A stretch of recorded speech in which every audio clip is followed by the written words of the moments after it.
बातमीकडे। धनंजय देशमुख यांनी बंधू संतोष देशमुख यांच्या हत्येच्या तपासाचा आढावा घेतलाय।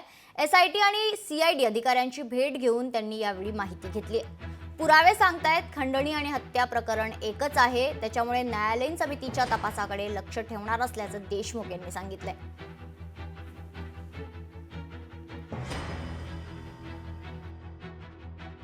ही घटना घडण्याच्या अगोदर जी ढासळलेली यंत्रणा होती सगळी, त्या संदर्भात मी बोललो होतो। त्यावर त्यांच्याशी चर्चा झाली, पण आता त्यांना त्याच्या ज्यावेळेस तपास त्यांच्याकडे आला आहे त्याच्यानंतरच ते आपल्याला सगळ्या गोष्टी चांगल्या पद्धतीने सांगू शकतात।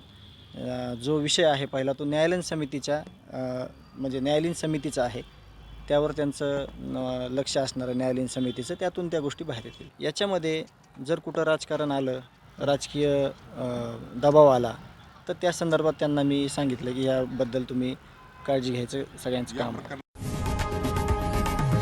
लोकशाही मराठी ऐका, पहा, जागरूक रहा।